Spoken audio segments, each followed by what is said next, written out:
తిరుమల శ్రీ వెంకటేశ్వర స్వామి వారిని ప్రముఖ సినీ నటి తెలంగాణ కాంగ్రెస్ ఎమ్మెల్సీ విజయశాంతి దర్శించుకున్నారు. Arjun son of Vaijayanthi movie hero Kalyan Ram చిత్ర బృందం సభ్యులతో కలిసి శ్రీవారిని దర్శించుకున్నారు. సినిమా మంచి సక్సెస్ సాధించాలని స్వామివారిని కోరుకున్నట్లు వారు తెలిపారు. వచ్చే విడుదల కాబోతున్న ఈ సినిమా ప్రేక్షకులకు ఖచ్చితంగా నచ్చుతుందని వారు ధీమా వ్యక్తం చేశారు.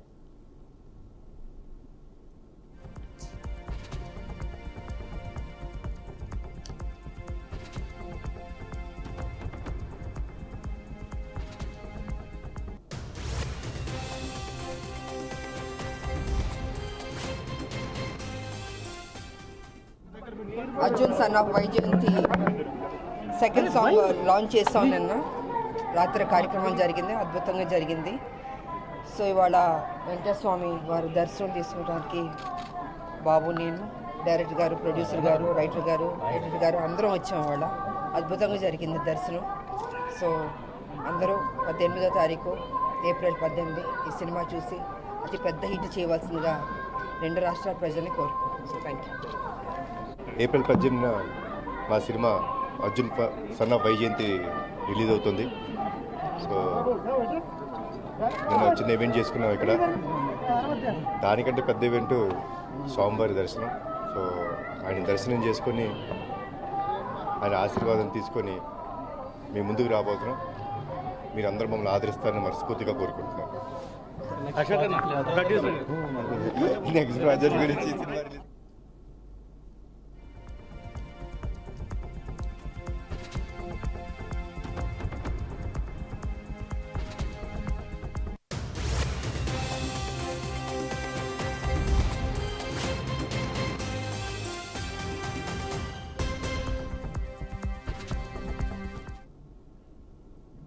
ఆంధ్రప్రదేశ్లోని కూటమి ప్రభుత్వంలో భాగస్వామిగా ఉన్న భారతీయ జనతా పార్టీ తమ పార్టీ బలోపేతంపై దృష్టి సారించింది.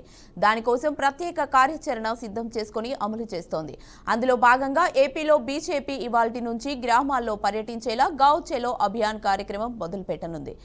గుంటూరు జిల్లా మేడికొండూరు మండలం పాలడుగులో గావ్ చలో కార్యక్రమాన్ని ఏపీ బీజేపీ చీఫ్ పురంధేశ్వరి ప్రారంభించారు. గ్రామాల్లో బీజేపీ నేతలు కార్యకర్తలను కలవడం, ఆలయాల సందర్శన, స్వేచ్ఛ భారత్ కార్యక్రమాల్లో పాల్గొంటారు. తర్వాత గ్రామాల్లో ఆరోగ్య కేంద్రాలు, సచివాలయాల పనితీరు తెలుసుకుంటారు. అనంతరం బూత్ కమిటీ సభ్యులతో సమావేశం నిర్వహిస్తారు. మధ్యాహ్నం గ్రామస్తులతో రచ్చబండ కార్యక్రమంలో పాల్గొనున్నారు.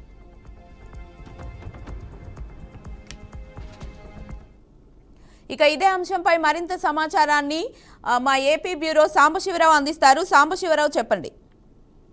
ఆంధ్రప్రదేశ్లోని కూటమి ప్రభుత్వంలో భాగస్వామిగా ఉన్నటువంటి భారతీయ జనతా పార్టీ తమ పార్టీ బలోపేతానికి తీవ్ర స్థాయిలో కూడా దృష్టి సారిస్తా ఉంది. దానికోసం ప్రత్యేక కార్యాచరణ కూడా సిద్ధం చేసుకుని అమలు చేస్తా ఉంది. అందులో భాగంగా ఏపీలో బీజేపీ ఇవాళ నుంచి గ్రామాల్లో పర్యటించేలా, అదేవిధంగా గావ్ చలో అభియాన్ కార్యక్రమం మొదలుపెట్టింది. అయితే గుంటూరు జిల్లా మేడికొండూరు మండలం పాలడుగులో గావ్ చలో కార్యక్రమాన్ని ఏపీ బీజేపీ చీఫ్ పురంధేశ్వరి ప్రారంభించనున్నారు. గ్రామంలో బీజేపీ నేతలు కార్యకర్తలను కలవడం, అదేవిధంగా ఆలయాల సందర్శన, స్వచ్ఛ భారత్ కార్యక్రమాల్లో పాల్గొంటారు. తర్వాత గ్రామాల్లో ఆరోగ్య కేంద్రాలు, సచివాలయాల పనితీరు తెలుసుకుంటారు. అనంతరం బూత్ కమిటీ సభ్యులతో సమావేశం నిర్వహిస్తారు. మధ్యాహ్నం గ్రామస్తులతో రచ్చబండ కార్యక్రమాల్లో కూడా పాల్గొంటారు. అయితే ముఖ్యంగా బీజేపీ యొక్క కార్యక్రమం నిర్వహించడానికి కారణం ఏంటంటే వాళ్ళ పార్టీని బలోపేతం చేయడానికి తీవ్రంగా కృషి చేస్తున్నటువంటి పరిస్థితి. ఎందుకంటే ఇప్పుడు రాష్ట్రంలో ఏపీలో ఉన్నటువంటి పరిస్థితుల్లో బీజేపీ పరిస్థితి ఏ విధంగా ఉందో తెలుసు. అట్లాంటిది బీజేపీ ఇంకా బలోపేతం చేయాలంటే ఖచ్చితంగా ప్రజల్లోకి వెళ్ళాలి. అదేవిధంగా కేంద్రం నుంచి వచ్చేటువంటి నిధులు కావచ్చు, కేంద్రం నుంచి ఇస్తున్నటువంటి అభివృద్ధి కార్యక్రమాలు కావచ్చు, అక్కడ ఆ పార్టీ ఏ విధంగా ముందుకు వెళ్ళబోతా ఉంది, ఎన్ని అంశాలు కూడా ప్రజల్లోకి తీసుకెళ్లి అక్కడ కార్యకర్తలకు కూడా కాస్త బూస్టింగ్ ఇవ్వడానికి అయితే ఈ యొక్క కార్యక్రమం ఉపయోగపడుతుందని చెప్పేసి బీజేపీ అయితే భావిస్తా ఉంది. అందులో భాగంగానే బీజేపీ యొక్క కార్యక్రమాన్ని నిర్వహిస్తా ఉంది. కార్యకర్తలకి కాస్త బూస్టింగ్ ఇవ్వడమే కాకుండా అక్కడ ఉన్నటువంటి ప్రజల్ని బీజేపీ వైపు మళ్లించడం, అది దానికి తోడుగా ఆలయాల సందర్శన. ఎందుకంటే ఎక్కువ బీజేపీ పార్టీ హిందూ మతానికి గట్టి పునాదిలా ఉంటుంది. అటువంటిది అక్కడ ఉన్న లోక సందర్శిత ఆలయాల్ని సందర్శించడం, అక్కడ ఉన్నటువంటి వాళ్ళందరినీ కూడా ఆకర్షించి పార్టీని బలోపేతం చేసే దిశగా ఈ యొక్క కార్యక్రమాన్ని నిర్వహిస్తున్నట్టుగా తెలుస్తా ఉంది. అది గుంటూరు నుంచి ఈ రోజు మొదలు పెడుతున్నారని చెప్పుకోవచ్చు. Okay, right. Thank you Sambasivarao.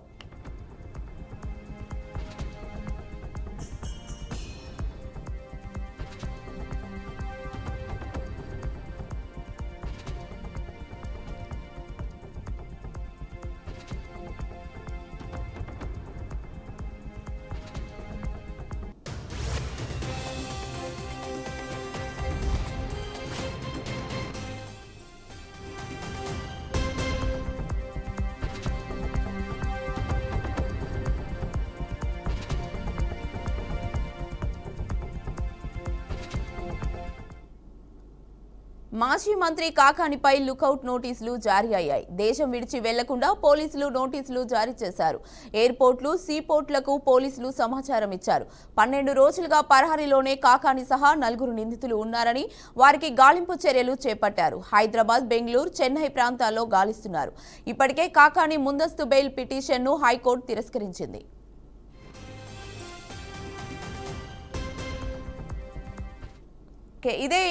ఇదే అంశంపై పూర్తి సమాచారాన్ని మా ప్రతినిధి విద్యాసాగర్ అందిస్తారు. విద్యాసాగర్, చెప్పండి.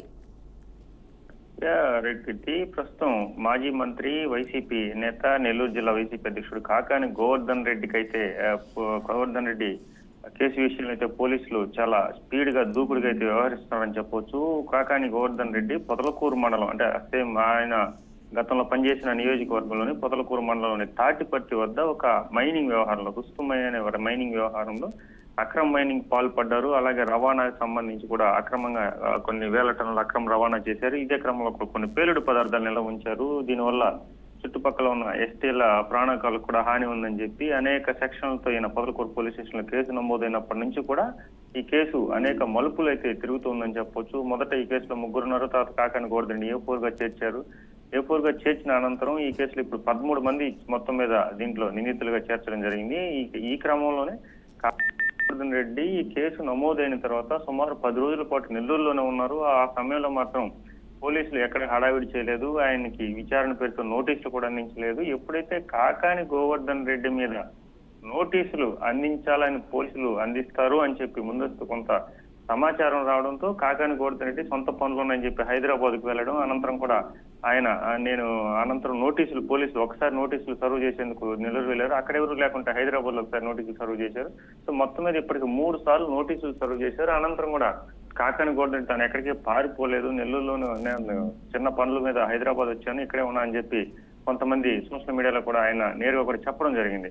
అనంతరం పోలీసులు హైదరాబాద్కి వెళ్లి నోటీసులు అందించారు, నేరుగా స్వయంగా అందించారు. ఈ కేసులో విచారణకు హాజరు కావాలని చెప్పి ఇటు పొదలకూరు పోలీస్ స్టేషన్ లో నోటీసులు అందించిన తర్వాత అప్పటికే కాకాని ముందస్తు బెయిల్ కావచ్చు, క్వాష్ పిటిషన్ 2 కూడా హైకోర్టులో వేస్తున్నారు. ఈ క్రమంలోనే హైకోర్టులో ఫలితాలు వచ్చిన తర్వాత కాకాని గోవర్ధన్ రెడ్డి పోలీసు విచారణకు హాజరవుతారా లేకుంటే ఆయనకి బెయిల్ వస్తుందని చెప్పి చాలా ఆతృతగా ఎదురు చూసిన పరిస్థితి. ఈ క్రమంలో కాకాని గోవర్ధన్ రెడ్డికి హైకోర్టులో చుక్కెదురైందని చెప్పవచ్చు. ఎందుకంటే దీనికి సంబంధించి పోలీసులు అరెస్ట్ మేము అడ్డుకోలేమంటూ హైకోర్టు నిన్ననే ఒక తీర్పు వెలువరించిన నేపథ్యంలో ఇప్పటికే కాకాని గోవర్ధన్ రెడ్డి అజ్ఞాతలో ఉన్నారు. ఎక్కడా కూడా పోలీసులకు అందుబాటు లేదు. కాకాని పట్టుకునేందుకు కాకాని పారిపోయాడని చెప్పి ఇప్పటికే మొత్తం సోషల్ మీడియాలో కావచ్చు, ఇటు అనేక మాధ్యమాల ద్వారా బయట వస్తున్న క్రమంలో అసలు కాకాని గోవర్ధన్ రెడ్డి ఇండియాలో ఉన్నారా లేకుంటే భారతదేశం వదిలేళ్లారా అని చెప్పి ఒక రకమైన అనుమానాలు కూడా ఉన్నాయి. ఈ క్రమంలోనే ప్రస్తుతం కాకాని గోవర్ధన్ రెడ్డి మీద లుకౌట్ నోటీసులు వదిలేరు. లుకౌట్ నోటీసులు అంటే సాధారణంగా ఎక్కడైనా ఎయిర్పోర్ట్లు కావచ్చు, లేదంటే నేవీస్ ఏదైనా పోర్టుల ద్వారా కావచ్చు, దేశాలు వదిలిపోకుండా అంటే ఎక్కడ వెళ్ళినా కూడా ఆయన లుకౌట్ నోటీసులు జారీ చేసిన తర్వాత ఇతర దేశాలకు పారిపోకుండా అడ్డుకునేందుకు, అలాగే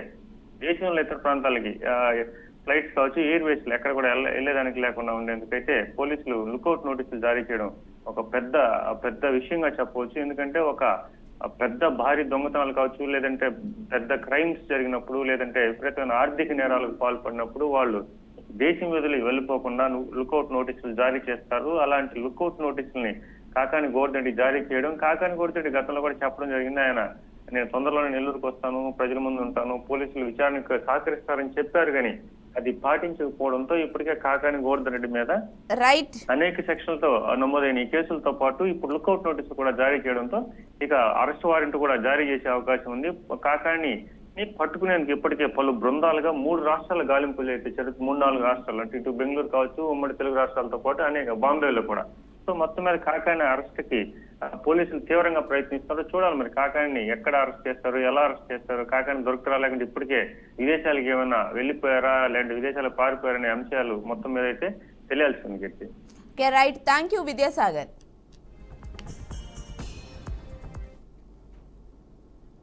పెద్దపల్లి జిల్లాలో తీవ్ర విషాదం చోటు చేసుకుంది.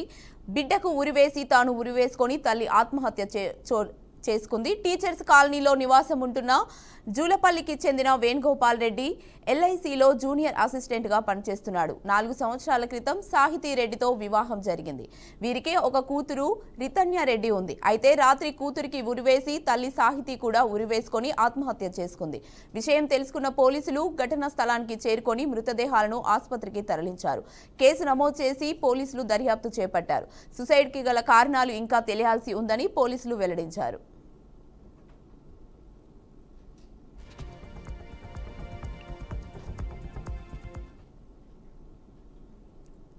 ఇరాన్తో అణు ఒప్పందం కుదుర్చుకోవాలని అమెరికా అధ్యక్షుడు డొనాల్డ్ ట్రంప్ తీవ్రంగా ప్రయత్నిస్తున్నారు. దీనిపై శనివారం ఒమన్లో చర్చలు కూడా ప్రారంభం కానున్నాయి. ఈ క్రమంలోనే ట్రంప్ మరోసారి కీలక వ్యాఖ్యలు చేశారు. ఇరాన్ డీల్కు అంగీకరించకపోతే సైనిక చర్యకు దిగుతామని హెచ్చరించారు. న్యూక్లియర్ డీల్ను అంగీకరించకపోతే సైనిక చర్యకు దిగుతాం. ఇందులో ఇజ్రాయిల్ ప్రమేయం కూడా ఉంటుందని ట్రంప్ పేర్కొన్నారు. అణు ఒప్పందం కుదుర్చుకోవడానికి ఎంతో సమయం లేదన్నారు. It's not a question of that. You have to have flexibility. I could say, here's a wall, and I'm going to go through that wall. I'm going to go through it no matter what, and keep going, and you can't go through the wall. Sometimes you have to be able to go under the wall, around the wall, or over the wall. These guys know that better than anybody, right? You got to go around them sometimes. You're not going to go through them. So I consider, I think in financial markets, because they change. Look how much it changed today. We went from pretty moderate today, but over the last few days it looked pretty glum to, I guess they say it was the biggest day in financial history. That's a pretty big change. And I think the word would be flexible. You have to be flexible. It's not a question of that. You have to have flexibility. I could say. మంచిరేవులలో CM Revanth Reddy పర్యటిస్తున్నారు. Live ద్వారా చూద్దాం. అనుబంధం ఉంది కనుక నాకు వ్యక్తిగతంగా ఈ విషయం తెలుసు కనుక ఈ వెల్ఫేర్ కార్యక్రమం మీరు తప్పకుండా చేపట్టాలని వారు చెప్పడం జరిగింది. అదే కాకుండా సైనిక్ స్కూల్ మరియు ఆర్మీ స్కూల్స్ గురించి మనం వింటుంటాం. అదే స్థాయిలో ఒక పోలీస్ స్కూల్ అనే బ్రాండ్ మీరు క్రియేట్ చేయాలి. జాతీయ అంతర్జాతీయ స్థాయిలో కూడా ఇది గుర్తింపు చెందాలని వారు చెప్పడం జరిగింది. అదే కాకుండా చదువు ఒకటే కాదు, ఏదైతే మనం కార్పొరేట్ స్కూల్స్లో చూస్తుంటాము, చదువుతో సహా స్పోర్ట్స్, ఆటల పోటీలు, co curricular activities, learning through doing అనే కాన్సెప్ట్లో మీరు ఒక పరిపూర్ణమైన వ్యక్తిత్వాన్ని పిల్లల్లో పెంపొందించాలని వారు చెప్పడం జరిగింది. అయితే వెళ్తూ ఇంకోటి కూడా చెప్పారు, ఇది ఈ సంవత్సరం అకాడమిక్ ఇయర్లో ప్రారంభించే ప్రయత్నం మీరు చేయండి అని చెప్పారు. దాంతో భయం వేసింది సార్. ఎందుకంటే ఇది గత సంవత్సర కాలంలో కూడా దీని గురించి ఎన్నో చర్చలు జరిగాయి, కానీ అంత పురోగతి లేని సందర్భంలో నేను ఆఫీస్కి వచ్చిన తర్వాత మళ్ళీ ఎవరైతే మిత్రులు, దోస్తులు, ఎవరైతే స్కూల్స్ నడిపిస్తున్నారో వారందరినీ కొద్దిగా ఆఫీస్ పిలిపించుకొని ఈ విధంగా ముఖ్యమంత్రి గారు చెప్పారు, రాష్ట్ర ప్రభుత్వం ఆలోచన తీరు ఈ విధంగా ఉంది, మళ్ళీ ఏ విధంగా చేస్తే బాగుంటుందని ఒక 3-4 మాట్లాడాను. దాంట్లో ముఖ్యంగా నాకు crimson group of schools owner యజమాని విశాల్ గోయల్ గారి ఆలోచన తీరు చాలా బాగా నచ్చింది. వారు చాలా ప్రాక్టికల్గా, చాలా నైపుణ్యం మరి ఎక్స్పీరియన్స్ వారికి ఉన్నట్టు నాకు అర్థమైంది. తర్వాత తెలుసుకుంటే దాదాపు 15 స్కూల్స్ వాళ్ళు నడుపుతున్నారు. దాదాపు 20,000 మంది విద్యార్థుల గురించి వారు స్కూలింగ్ ప్రాసెస్ అనేది చేపడుతున్నారు. అయితే వాళ్ళు చెప్పిన సజెషన్స్ చాలా ప్రాక్టికల్గా, ఇంత కూడా స్వలాభం లేకుండా ఎప్పుడు కూడా రాష్ట్రానికి మంచి పేరు వస్తుంది, మీ ముఖ్యమంత్రి గారికి మంచి పేరు వస్తుంది, పోలీస్ పిల్లలు అంటే వాళ్ళకు సంక్షేమం చూడడం చాలా అవసరం అనే ఒక వెల్ఫేర్ మోటివ్తో వారు మాట్లాడడంతో వారికి మేము సొసైటీ పరంగా ఈ పనులు కూడా మీరు చేపట్టాలని టెండర్ ప్రాసెస్ ద్వారా వారికి అప్పచెప్పడం జరిగింది. అదే కాకుండా రెండవ వ్యక్తి ఎవరైతే మాకు దీంట్లో చాలా మద్దతు ఇచ్చారో వారు శరత్ గారు. శరత్ గారి గురించి చెప్పాలంటే దాదాపు 34 సంవత్సరాలు నేను డిపార్ట్మెంట్లో నేను వారిని చూస్తున్నాను. ఫస్ట్ పోస్టింగ్ వరంగల్లో అయినప్పుడు 1992-93లో వారు అప్పుడు ఆ సమయం నుంచి వారిని నేను పోలీస్ డిపార్ట్మెంట్, మన వెల్ఫేర్ యాక్టివిటీ, ఆరోగ్య భద్రత ఇతర అన్ని అంశాలు కూడా వారు చూస్తూ ఉంటారు. సో వారిని సంప్రదించడం జరిగింది. వారు కూడా చాలా విలువైన సూచనలు చేసి ఈ యూత్ సొసైటీలో వారు కూడా చాలా ముఖ్యమైన పాత్ర వహించారు. అదే కాకుండా మూడవ వ్యక్తి ఎస్పీ రెడ్డి గారు, వారు ఒక వ్యాపారవేత్త. వారికి పోలీస్ డిపార్ట్మెంట్తో చాలా అనుబంధం ఉంది. వారి తండ్రి గారు SLN రెడ్డి, వారు ఒక రిటైర్డ్ డీసీపీ, ఇప్పుడు లేరు. వారికి పోలీస్ సంక్షేమం అంటే చాలా ముందు నుండి చాలా లోతుగా వారి మనసులో ఉంది. సో ఈ ముగ్గురు వ్యక్తులతో మేము సమాలోచన చేసి పోలీస్ పరంగా ఒక చిన్న టీంని ఏర్పాటు చేసుకున్నాం. దాంట్లో గ్రేహౌండ్స్లో అడిషనల్ డీజీగా పనిచేస్తున్న స్టీఫెన్ రవీంద్ర గారు, police housing corporation MD Ramesh గారు, DIG women safety wing rhema Rajeshwari గారు. మరి నాకు సిటీ సిపిగా కొద్దిగా బిజీగా ఉంటుంది కనుక నాకు సహాయం చేయడానికి రష్మి పెరుమల్ గారు, అదే కాకుండా భూపాల్ DIG వెల్ఫేర్ గారు, వీరందరూ కూడా ఒక చిన్న టీం లాగా ఏర్పడి మేము ఈ కార్యక్రమాన్ని ప్రారంభించాం. మొదటి కీలకమైన మీటింగ్ డిసెంబర్ 11th రోజు జరిగింది, 2024. ఆ రోజు ఈ స్కూల్ ప్రారంభించాలంటే ఏమేమి మనం చేపట్టాలి అనే అంశాలు గుర్తించడం జరిగింది. ఇష్యూస్ ఏంటి, డేట్స్, డెడ్ లైన్స్ ఇవన్నీ కూడా ఫిక్స్ చేయడం జరిగింది.